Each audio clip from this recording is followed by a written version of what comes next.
জিন্দিগি এই মোবাইল লইয়াই শেষ কর, এই ছাগলামি করতে করতেই জীবন শেষ। 24 ঘন্টার জীবনটা তোমরা ছেলেরা বুঝে নিছো মোবাইল।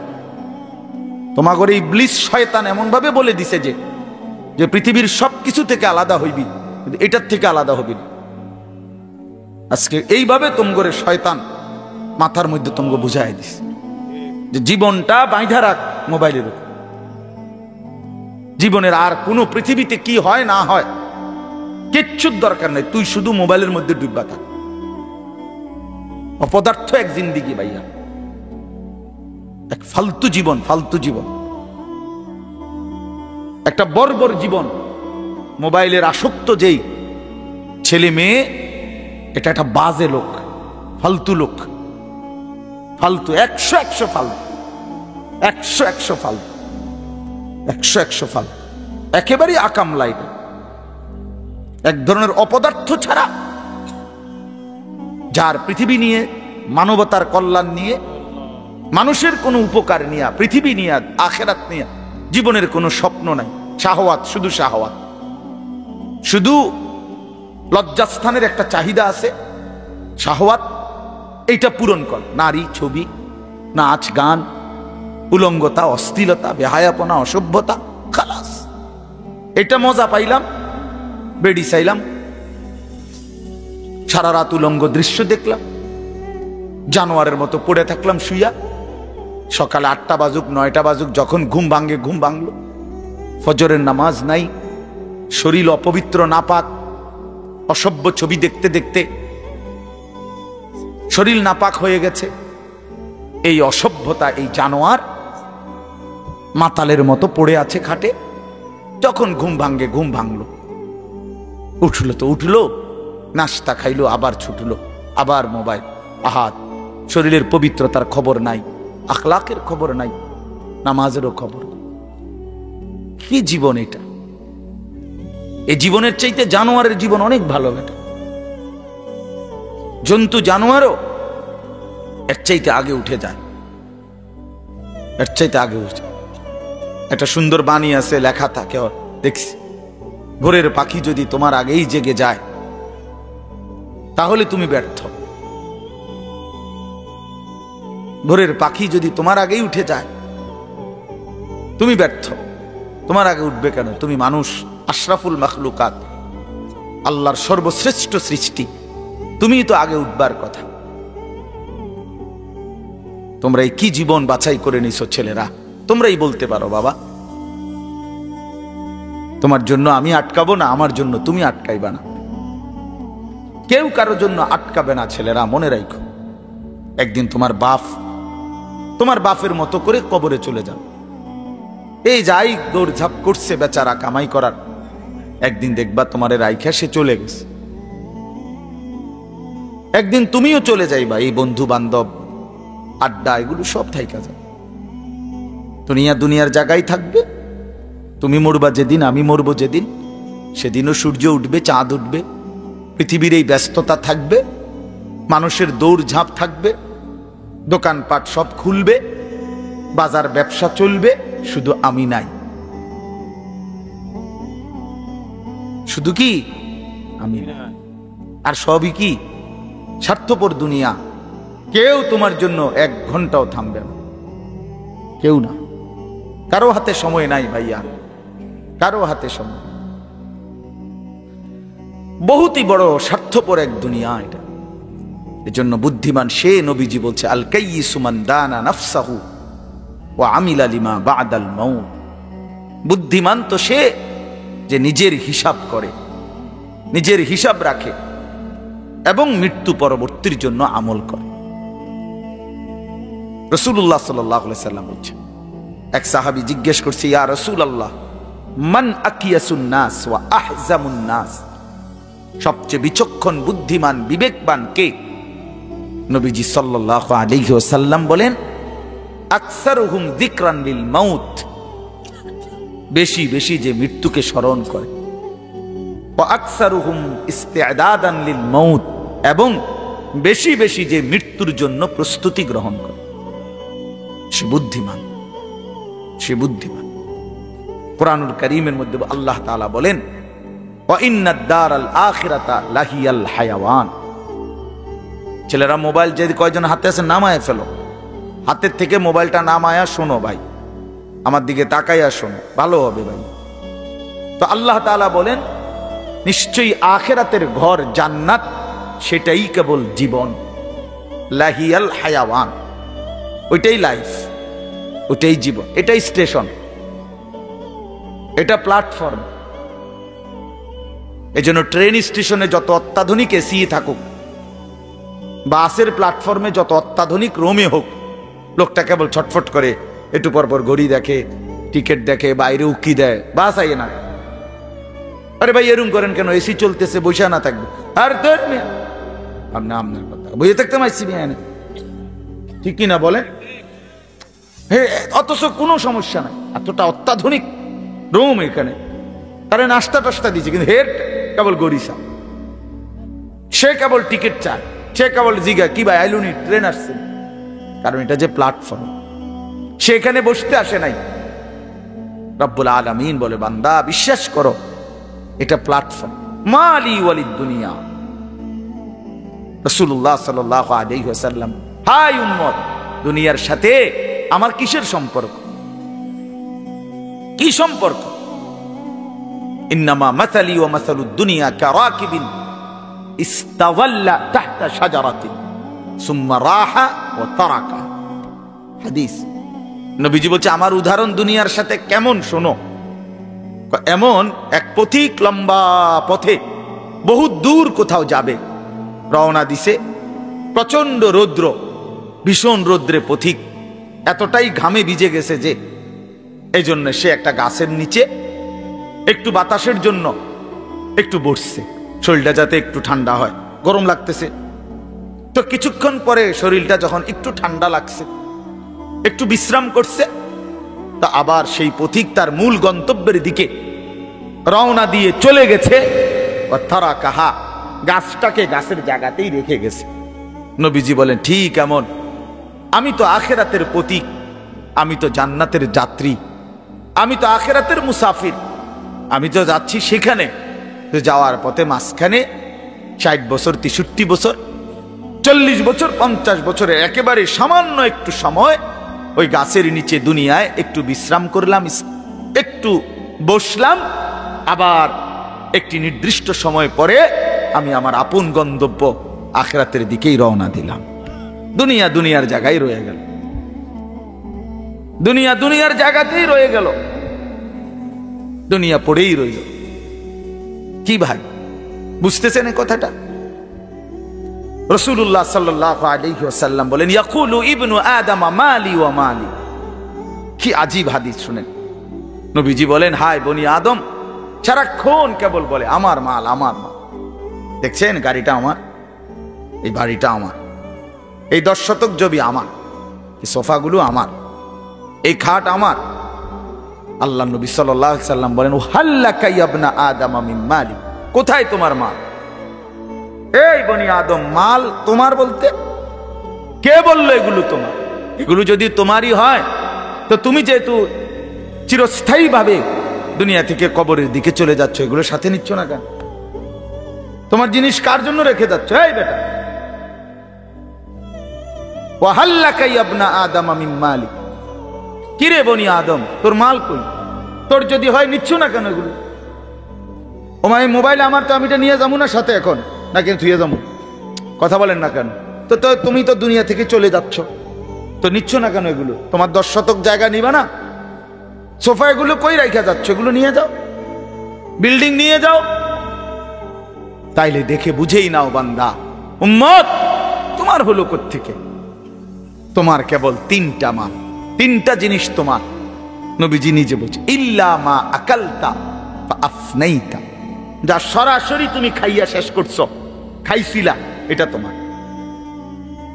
আও লাবিস্তা ফা আবলাইতা, যেটা সরাসরি তুমি গায়ে দিছিলা, পরছিলা, পোশাক তোমার গায়ে, পড়তে পড়তে এডি পুরান হইছে, সিরিয়ালাইছো, এগুলো তোমার।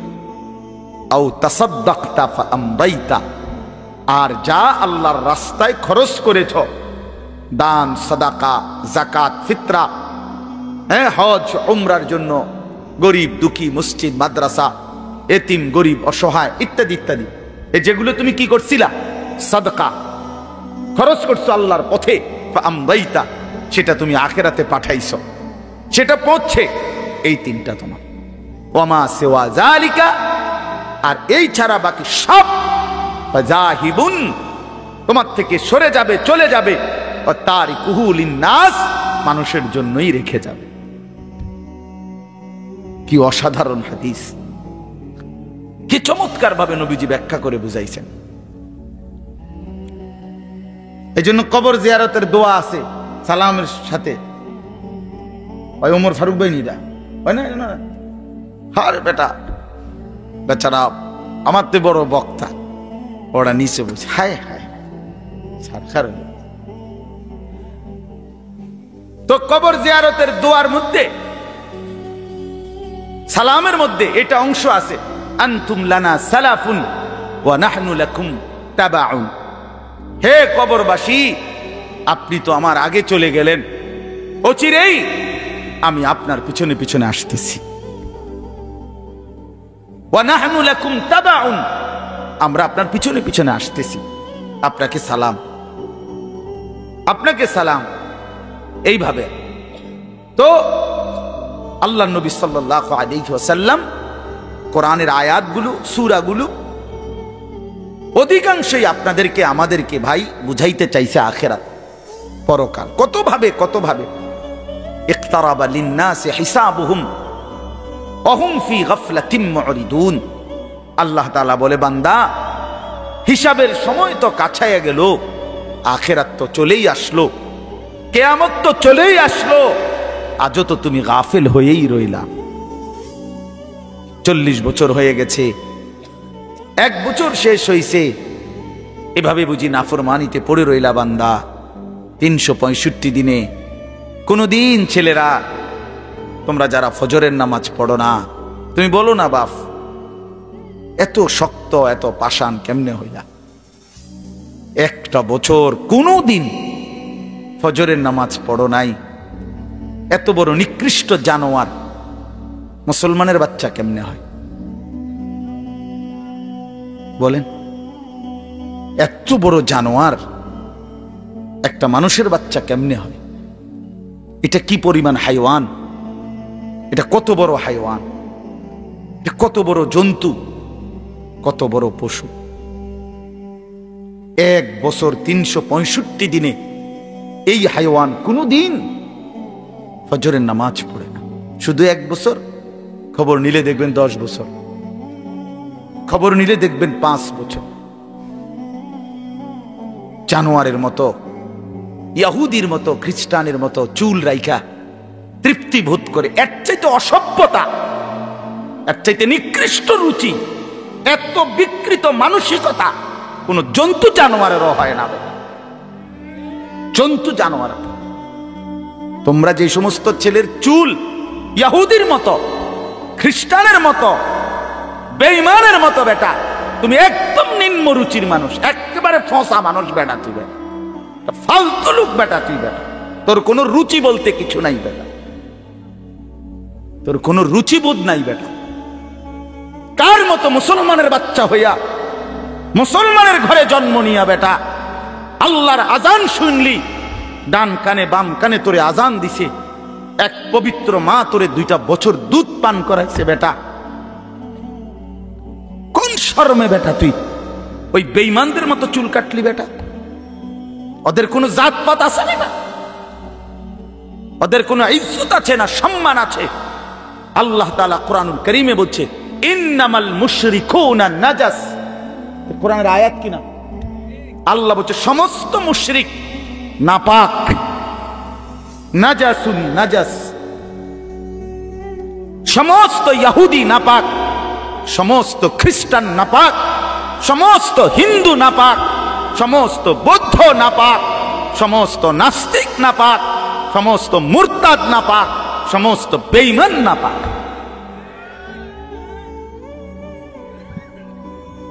কার মতো বেটা চুল রাখলি বেটা? কারে দেখা বেটা পেশাব করে পানি লস না বেটা? কোন সভ্য থেকে শিখলি বেটা এটা? কার থেকে শিখলি? জীবনে 2-4 অক্ষর পড়ালেখাও করো নাই?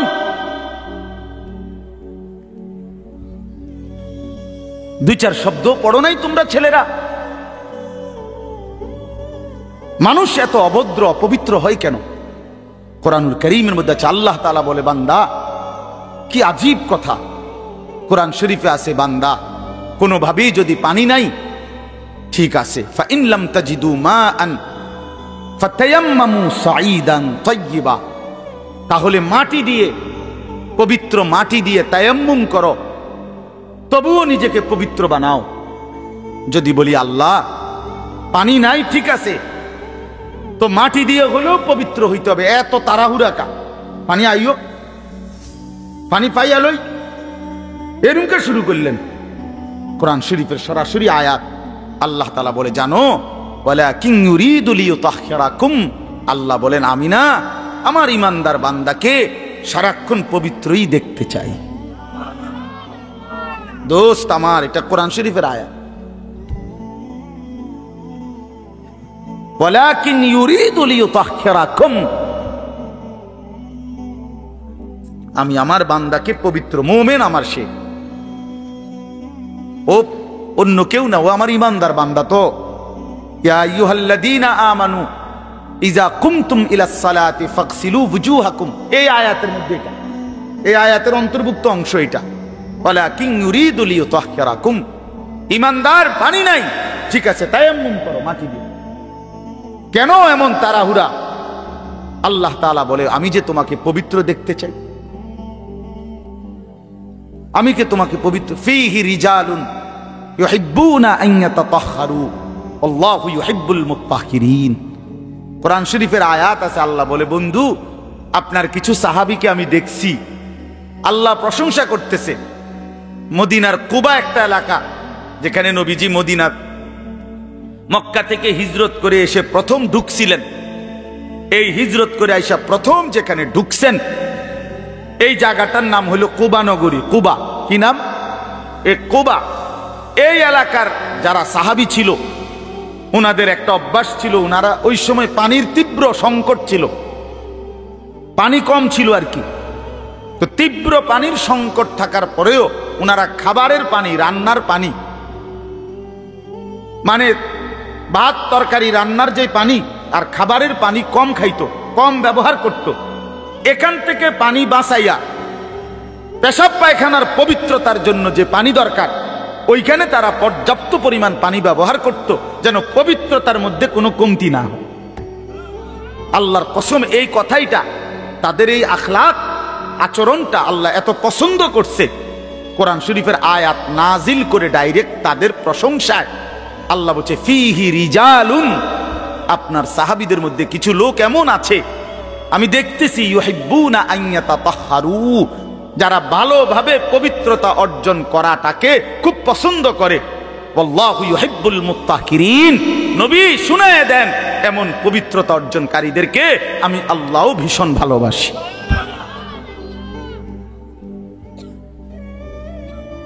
তোরে আল্লাহ ঘৃণা করে।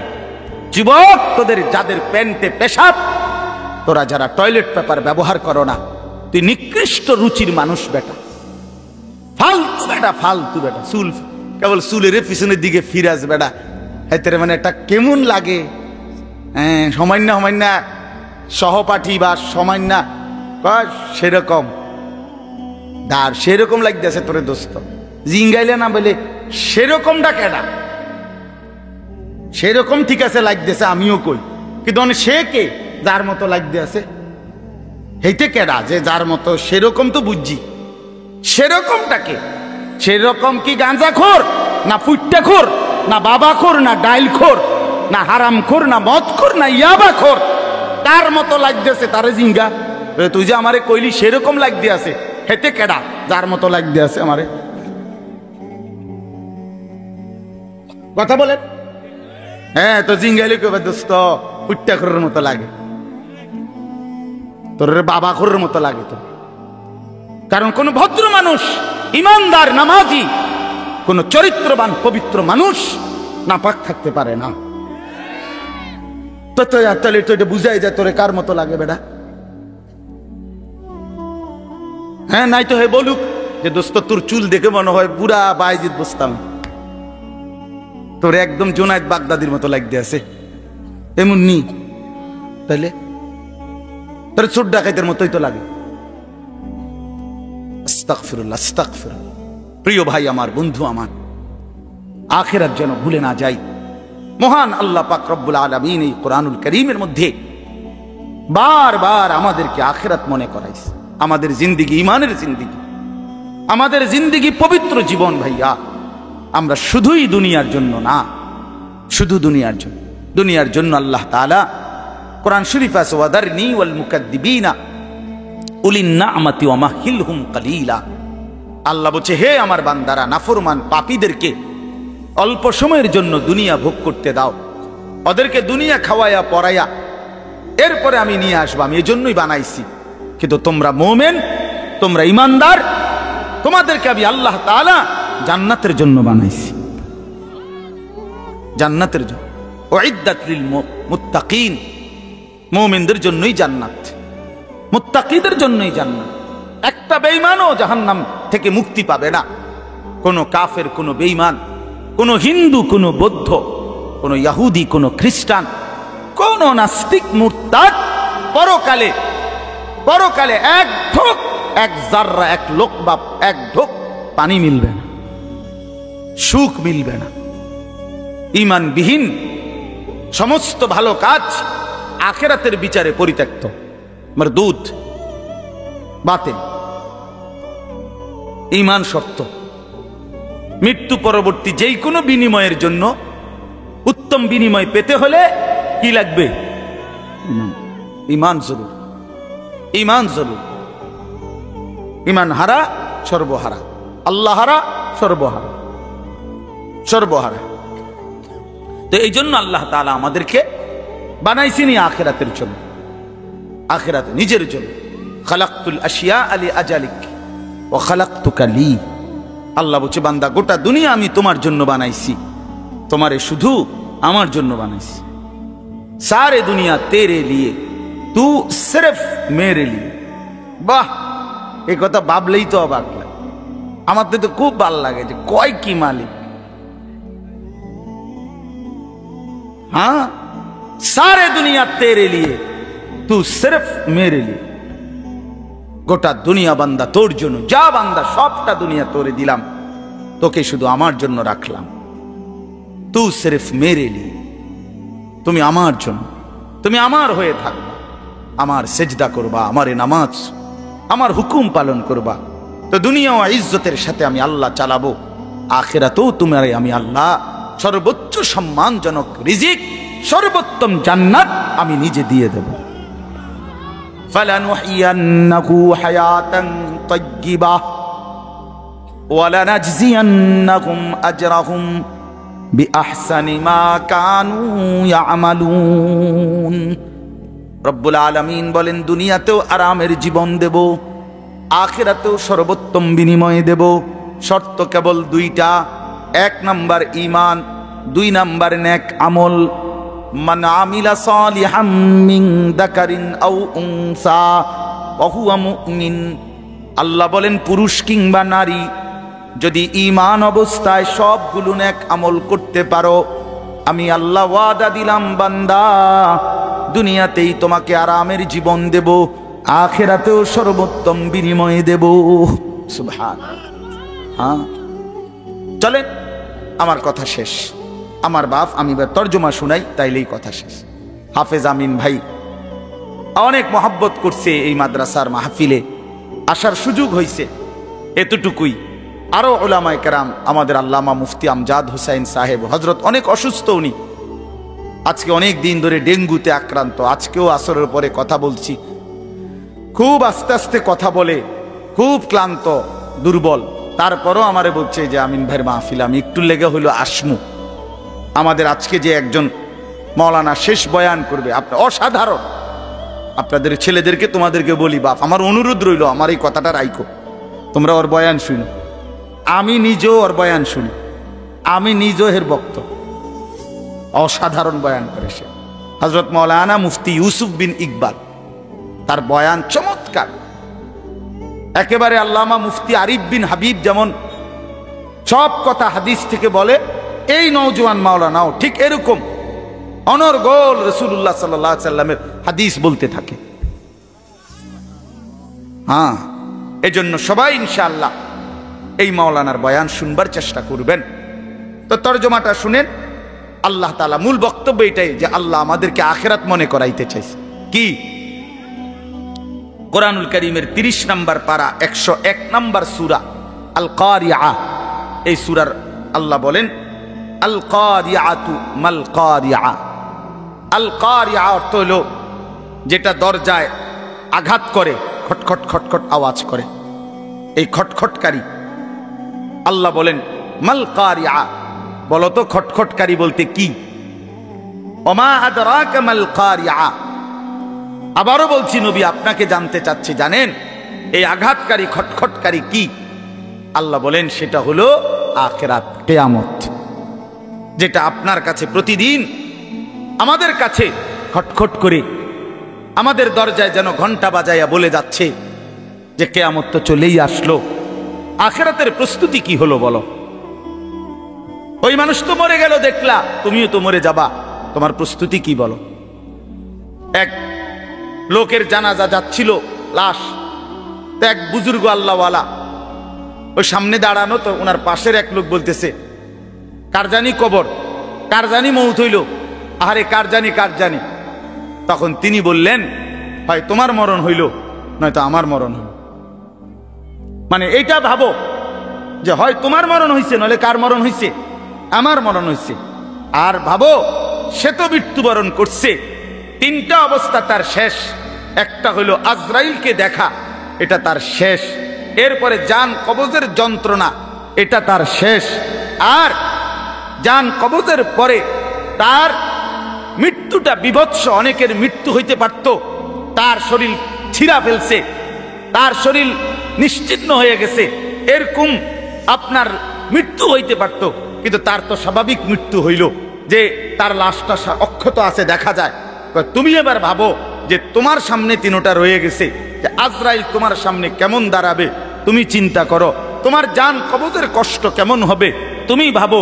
তোমার মৃত্যু কি স্বাভাবিক হবে নাকি অ্যাক্সিডেন্ট আর অস্বাভাবিক কোনো মৃত্যু হবে, সেটা নিয়ে ভাবো।